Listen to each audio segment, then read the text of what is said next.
नमस्कार, बिस्तक की इस खास पेशकश में आपका स्वागत है। सोना हमेशा से ही दिवाली के मौके पर इस एसेट क्लास की चर्चा जरूर होती है।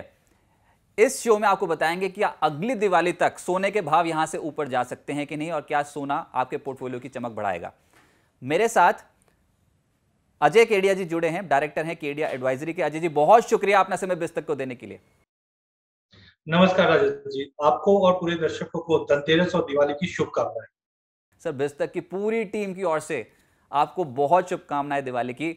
लेकिन हम बात करेंगे सोने पर, और आपसे बेहतर कौन बता सकता है इस एसेट क्लास के बारे में।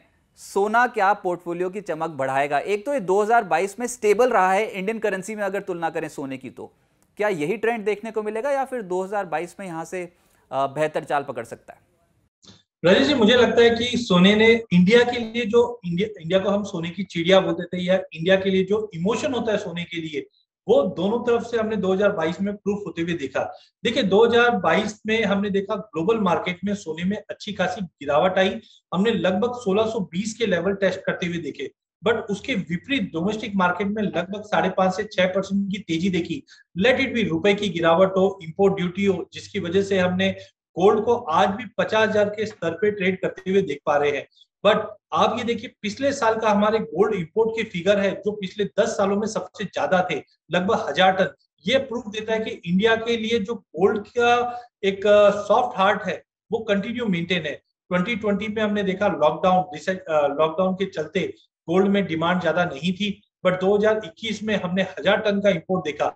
लेकिन आप सोचिए, 2021 के अंदर भी सेकेंड वेव का कंसर्न था, और अब 2022 आ चुका है। यहाँ पे अगर हम देखते हैं तो इंडियन इकोनॉमी आज भी ब्लूम कर रही है। ग्लोबल मार्केट में रिसेशन के फियर है, बट इंडिया में Q4 जो बताया जाता है, यहाँ पे फेस्टिव सीजन, मैरिज सीजन, तो कंटिन्यू गोल्ड की डिमांड मेंटेन रहेगी। सीएआईटी के जो रिसेंट फिगर्स आए थे, उन्होंने बताया था 1,25,000 करोड़ के आसपास का पिछले साल सेल्स था। इस बार भी अगर हम देखें तो ऐसा ही कुछ माहौल है।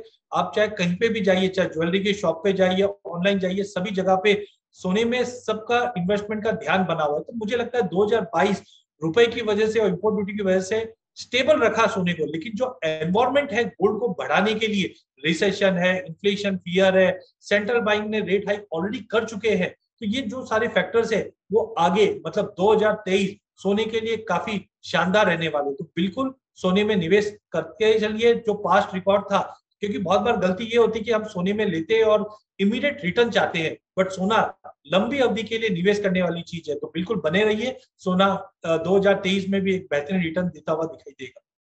नहीं, लेकिन फिर किसी को अगर गोल्ड ज्वेलरी लेनी हो तो क्या वो सही मौका है? अभी त्योहारी सीजन में लेना चाहिए, क्योंकि अभी शादियों का सीजन भी आ रहा है, तो उसमें लेना चाहिए? लोग ना थोड़ा पोस्टपोन करते हैं हमेशा। आपके हिसाब से कब आइडियल समय होगा इस बार सोने को, ट्रेंड को देखते हुए, जब आपको लगेगा कि बाजार में अब भाव ठीक है और यहाँ से सोने की खरीदारी शुरू करनी चाहिए? बिल्कुल जी, मुझे लगता है सबसे पहले माफ कीजिए, सबसे पहले हमें हमारा केवाईसी करना चाहिए। मुझे सोना क्यों खरीदना है? इन्वेस्टमेंट के तौर पे खरीदना है या कंजम्पशन के तौर पे खरीदना है? लेकिन अगर आपको इन्वेस्टमेंट के लिए खरीदना है तब भी सही मौका है। और अगर खुद के कंजम्पशन के लिए, शादी ब्याह, घर में फंक्शन है, उसके लिए भी खरीदना है तो सही मौका है। सबसे पहले अगर इन्वेस्टमेंट की बात करें तो पिछले एक साल में हमने कोविड के बाद और जो ये लड़ाई हुई है रशिया यूक्रेन की, इसकी वजह से ग्लोबल इक्विटी मार्केट में थ्रेट बना हुआ है, करेक्शंस आ रहा है, प्रॉपर्टी मार्केट इतने अच्छे रिटर्न नहीं दे पा रहे। गोल्ड में जो करेक्शन आना था वो लगभग काफी हद तक आ चुका है। तो इन्वेस्टमेंट के तौर पे भी देखें तो गोल्ड सबसे बेहतरीन विकल्प बन जाता है आज की डेट में। तो अगर आप इन्वेस्टमेंट के तौर पे देख रहे हैं तो गोल्ड सोवर्नियर बॉन्ड इंडिया में काफी अच्छा तरीका है निवेश करने का, जहां पे आपको 2.5% का इंटरेस्ट भी मिलता है, प्लस 50 रुपए का ऑनलाइन परचेजेस पे डिस्काउंट भी मिलता है, और गोल्ड का वैल्यू आपको डिजिटल फॉर्म में मिल जाता है।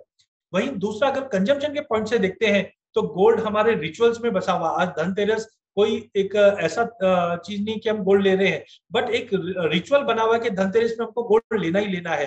तो घर में अगर शादी ब्याह कुछ भी है, तो आप सोचिए 2 साल पहले सोना आपको 56,000 में मिल रहा था at one point of time, अब आपको 50 में मिल रहा है। तो काफी अच्छा मौका है, क्योंकि बाकी जो ओवरव्यू है, जियो पॉलिटिकल टेंशन, रिसेशन फियर, ये सारे के सारे गोल्ड को सपोर्ट करेंगे। तो आप चाहे इन्वेस्टमेंट के हिसाब से गोल्ड देखिए या कंजम्पशन के हिसाब से देखिए, गोल्ड जरूर लेना है। अच्छा, आपकी तो इंडस्ट्री लीडर्स से बात होती रहती है सर। ये बताएं कि अगर अगली दिवाली तक की बात करें तो सोने के दाम कहाँ तक जा सकते हैं? देखिए, हमारा जो एनालिसिस बताता है और बाकी हम काफी इंडस्ट्री वालों से भी बात करते हैं, तो पहला आप समझिए कि दो अदर फैक्टर्स होते हैं। पहला होता है डोमेस्टिक फैक्टर और दूसरा होता है इंटरनेशनल फैक्टर। सबसे पहले डोमेस्टिक फैक्टर की बात करें तो मार्केट के अंदर हमने देखा है थोड़ा पेसिमिज्म, जो भी हम रिसेशन को लेकर देख रहे हैं, तो कहीं ना कहीं इक्विटी से हम देख रहे हैं कि प्राइजेस थोड़े बहुत इरोड होते हैं, तो अदर ऑप्शन जो है वो गोल्ड है। सेकेंडली, इंटरनेशनल में भी हमने देखा रिसेशन, इन्फ्लेशन, जियोपॉलिटिकल टेंशन, ये गोल्ड को भी सपोर्ट देता है। इंटरनेशनल में गोल्ड को हमने लगभग $2100 का हाई देखा था, वहां से 1620 तक के लेवल देख चुके हैं। तो इंटरनेशनल में माना यह जा रहा है कि अगले एक साल के अंदर सोना वापस 1850 से $1900 तक का लेवल दिखा सकता है। वहीं डोमेस्टिक मार्केट में मेरा मानना है कि अगर हम एक साल की बात करें अगले दिवाली तक की, तो मुझे लगता है 56,000 का लेवल तो आराम से दिखा सकता है। तो ओवरऑल डोमेस्टिक फैक्टर और इंटरनेशनल फैक्टर गोल्ड को फेवर करता है, जहां पे हम 56,000 तक का लेवल सोने में देख सकते हैं। सर, सबसे बड़ा रिस्क फैक्टर क्या है इस समय सोने के लिए? ये एक तो ये समझा दीजिए, जो डॉलर इंडेक्स में एकदम से जो बढ़त आई है, ये कुछ असर डालेगी गोल्ड के प्राइसेस पे कि नहीं? मुझे लगता है कि ये असर डाल चुका है। देखिए, गोल्ड का सबसे बड़ा दुश्मन है डॉलर। तो डॉलर को हमने 20 साल के हाई पे आते हुए ऑलरेडी देख चुके हैं। लेकिन मेरा ये मानना है कोई भी करेंसी स्ट्रांग कब होती है, जब उसकी इकोनॉमी अच्छी होती है। तो आज अगर यूएस के सेल्स की बात करें, रिटेल सेल्स की, इन्फ्लेशन की, कहीं पे भी कोई भी डेटा यूएस की इकोनॉमी को सपोर्ट नहीं कर रही, उसके बावजूद अगर 20 साल के हाई पे डॉलर है, तो कहीं ना कहीं ये इन्फ्लेटेड है। बिकॉज हमने पिछले 6-8 महीने में देखा, यूरो में करेक्शन देखा, पाउंड में करेक्शन देखा, येन में करेक्शन देखा। इन सब करेंसीज में करेक्शन की वजह से dollar as a safe haven गया हुआ है। साथ में हमने देखा कि अब तक 3% का रेट हाइक यूएस कर चुकी है। तो जब भी रेट हाइक होती है तो गोल्ड में करेक्शन आता है। तो हम मानते हैं कि नवंबर में एक 0.75 का रेट हाइक और हो सकता है। उसके बाद 2023 में रेट हाइक की गुंजाइश धीरे धीरे कम होती जाएगी, वो गोल्ड के लिए काफी सपोर्टिव हो जाएगा। तो मुझे लगता है रेट हाइक का जो कंसर्न था वो काफी हद तक डाइल्यूट हो चुका है, क्योंकि 3% 1970 में हमने देखा था इन्फ्लेशन को कील करने के लिए यूएस ने रैपिड रेट हाइक किया था। तो उसमें हमने अगर नवंबर भी इंक्लूड कर दे तो 3.75 का रेट हाइक बहुत बड़ी बात है एक साल के अंदर होना। तो उसके बाद गुंजाइश कम हो जाती है। तो मुझे लगता है 2023 एक हाईवे की तरह काम करेगा सोने के लिए, क्योंकि जियोपॉलिटिकल टेंशन बना हुआ है।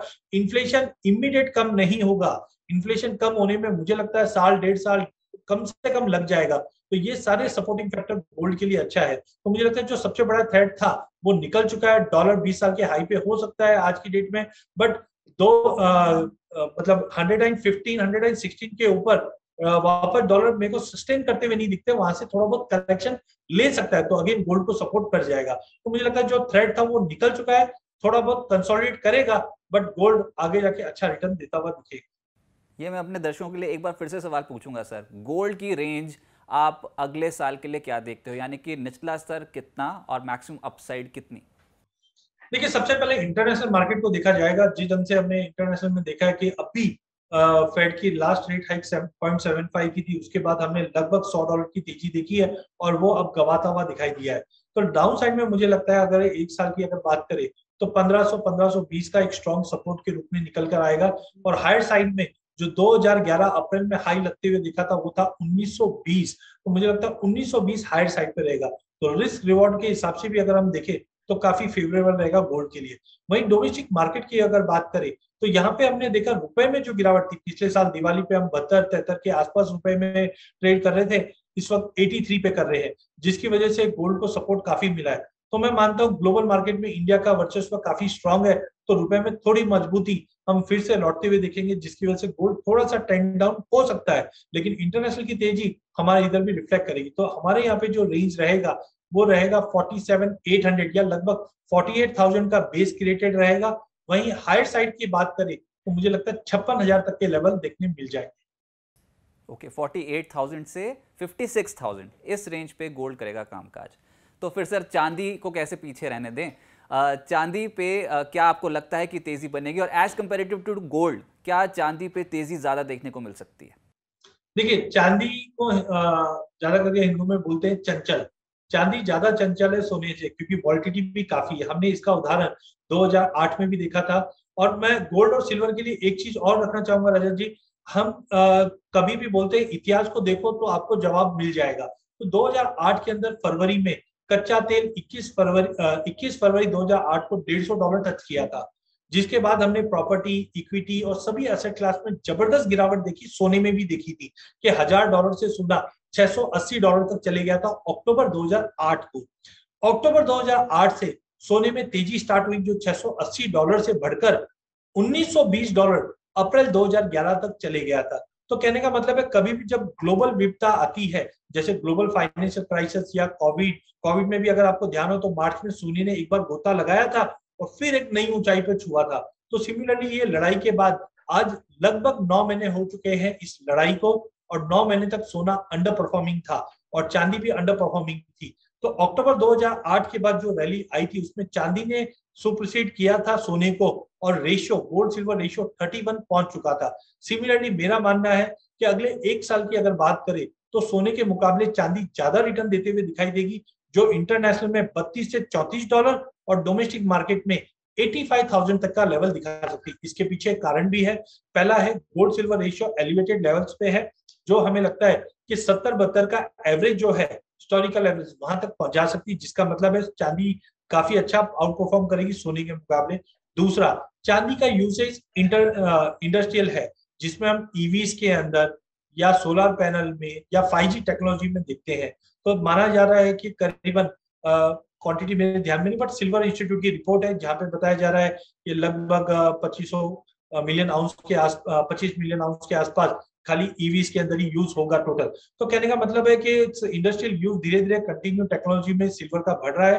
थर्ड, सिल्वर लीजिंग रेट अगस्त के अंदर काफी अच्छा स्पाइक कर दिया। तो इतिहास गवाह है, जब जब सिल्वर की लीज रेट बढ़ती है चांदी में एक जबरदस्त तेजी आती है। इससे पहले हमने 2008-9 में भी देखा था, 2000 में भी देखा था, 1993 में भी देखा था। तो जब जब लीज रेट बढ़ती है सिल्वर की, तब तक चांदी में बड़ी तेजी आती है।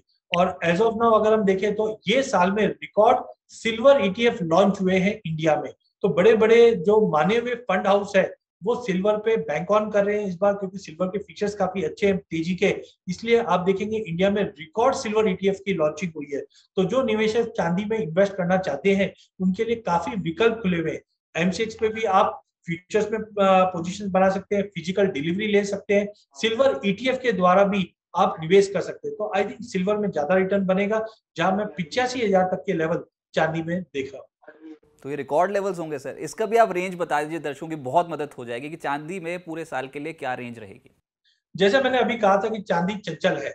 पिछले हफ्ते भर में पिछले एक महीने की बात करें तो चांदी करीबन 52,500 से 53,000 का भाव चल रहा था, और मतलब 4-5 दिन के डिफरेंस के अंदर ही चांदी में एक बड़ा उछाल आया और 62,000 का लेवल भी हमने टेस्ट कर दिया था। तो आप मान के चलिए 8-10 हजार रुपए का मूवमेंट चांदी के लिए कोई बड़ी बात नहीं है। तो रेंज थोड़ी सी बड़ी हो जाती है, जहां पे हमें लगता है 48,000 का स्ट्रॉन्ग सपोर्ट के रूप में चांदी को सपोर्ट मिलेगा। एंड रेजिस्टेंट की बात करें या जो हायर लेवल में एक्सपेक्ट कर रहा हूं, वो समझता हूं 85,000, जो इंटरनेशनल में $32 से $34 का रेंज करता है। अजय जी बहुत शुक्रिया बिस्तक को अपना समय देने के लिए। एक बार फिर से हैप्पी दिवाली सर। बहुत बहुत धन्यवाद रजत जी, धन्यवाद।